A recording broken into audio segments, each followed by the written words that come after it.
Well, this project, I was brought into it sort of as it was evolving. The initial project was part of a Smithsonian traveling exhibit on American democracy.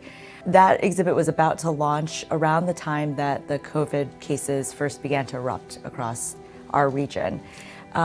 We found quickly that MOHAI had to rethink what was going to happen as the shutdown started across the state, and this is, of course, in March last year.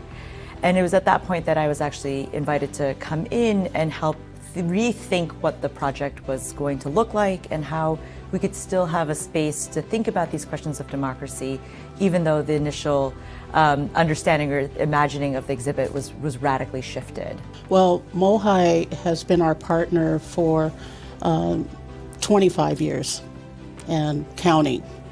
Right. It's been a really unique and interesting relationship for us because most historical societies and organizations don't have the support that we have with MOHAI as a partner. And we work together on programming, which is the most exciting part for me and with this particular exhibit, Stand Up Seattle. It's amazing that MOHAI chose to have Resistencia, our grassroots group, fighting to end detentions and deportations, to be featured. And I think the important part of our work is to not be afraid and to actually fight back. So when I was placed in deportation proceedings because of the work I do, it was just obvious for us to decide to go against the deportation proceeding. And we chose to use my case as an example of people like me that were being retaliated against and were not being allowed to do our work, which is to defend ourselves. So that's what is being featured, and so far so good. I'm still here. I mean, I'm still in deportation proceedings, but I'm still here. About a little over a year ago, the exhibits team approached us and was talking about how they were working on an exhibit, a traveling exhibit about democracy, and they wanted to have local aspects in. And they wanted us to do a portion of the exhibit about youth participation in democracy, but also just in community and in social change and things like that. And so we worked with the exhibits team, talked with one another about what kinds of things we wanted to do, and we ended up doing a section called Voteless, Not Voiceless. When MOHAI contacted us, I mean, it was just another, it was another day on Capitol Hill.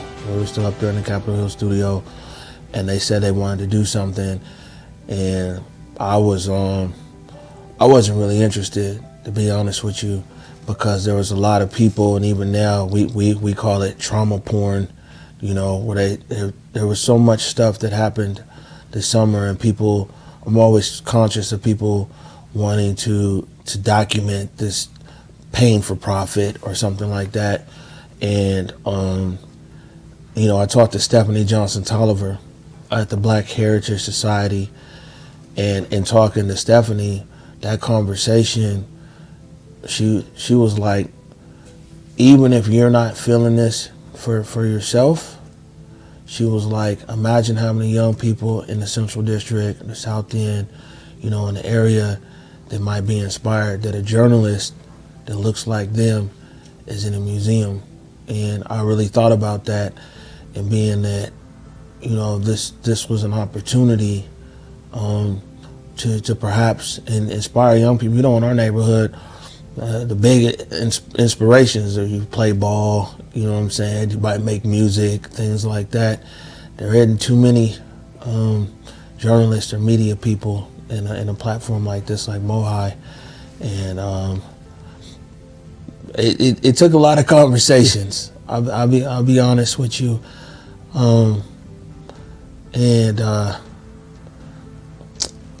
I still feel some kind of way.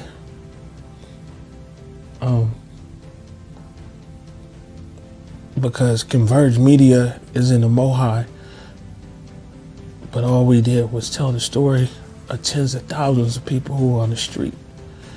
And so we're memorialized here, but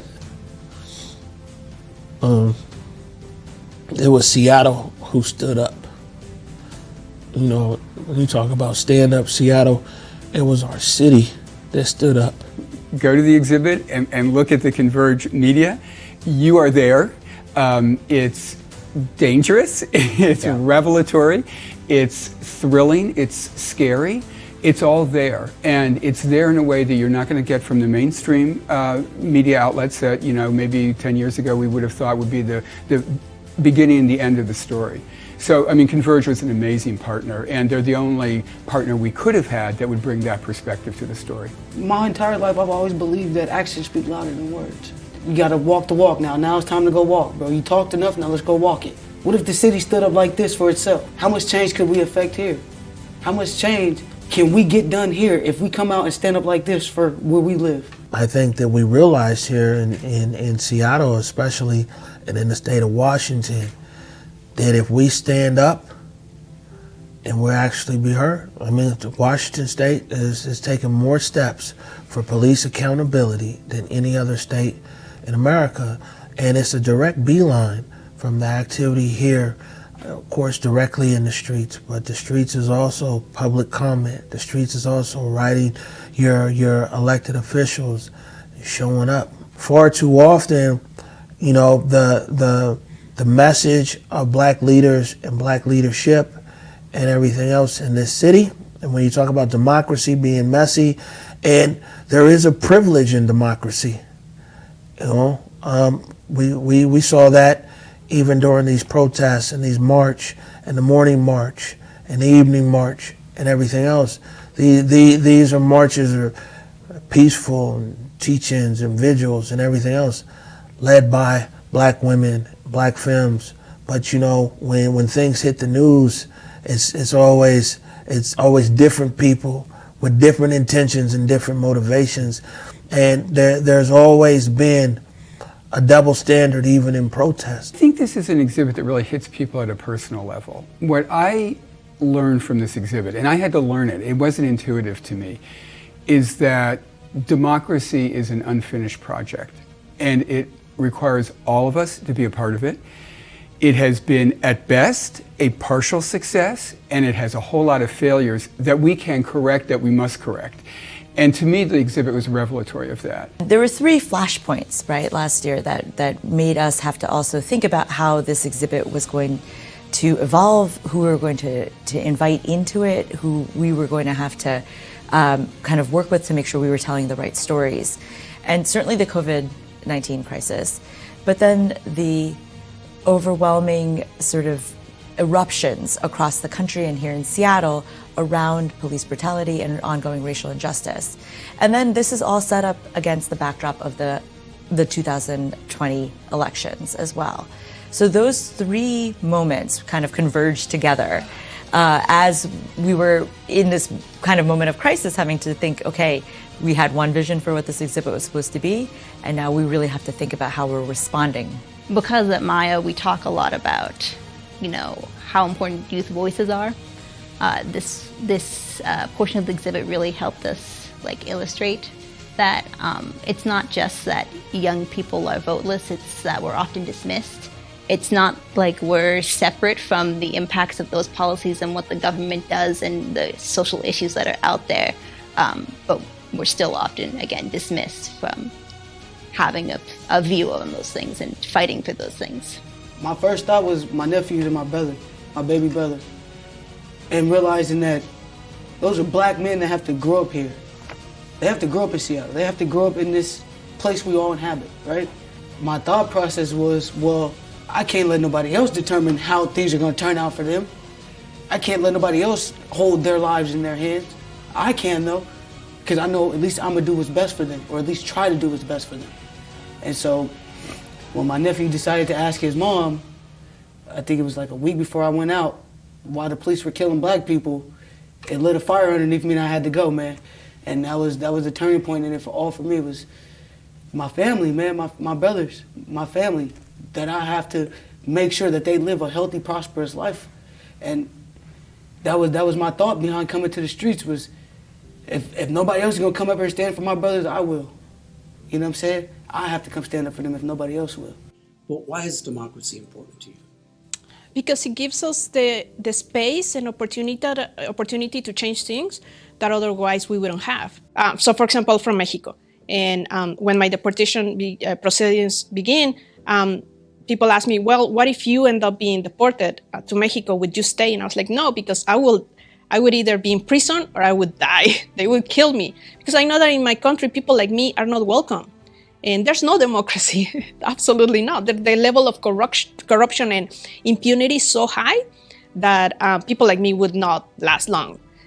Whereas here, and here's not perfect either, obviously, but at least we still have a chance. We still are able to have the space or fight for the space to make sure that our voices are heard, that we have the opportunity to say how things should be fixed. But yeah, my intention has never been to lead or to be, in videos or interviews. My intention was to be able to create a space for my community to lead together. That's how I grew up. I learned from my own experience, my family, my upbringing, you have to achieve everything through a community. And the benefit should be for the community, not for yourself. So it is very difficult sometimes for me to do the work talking about my story. It took me a while to do that. But now what we have through this policy that we just made law, that we have a huge group of people like me doing this work. And it was amazing to see this group of people like me that some of them didn't go to school, none of us graduated from college. We were so excited to be watching hearings in the legislature. Everybody got so happy every time we had a hearing. They learned how to just express your opinion, even if you're not a U.S. citizen, how to influence your legislators, how the legislative process works. When the bill was finally approved, we were all happy. We were all, in a Zoom call, and we could not believe this was happening. It's just incredible to see. You don't need to go to school to be able to be part of this. It feels more love when you have people that felt that they were never intended to be this, or that they were not supposed to do this kind of work. You can tell me that you believe in me and that you're here for my life. Show me. Show me. What we did was we would march every single day to different parts of Seattle, go to council members' houses, talking to them, getting them to engage with the community that is most impacted by systematic racism. Being able to have that many dialogues with that many council members on the city level, on the county level, it was like, you really can do this. We really can do this. Like, this is a real thing that can happen. Democracy is best when we challenge it. When it's under attack, it actually gets stronger.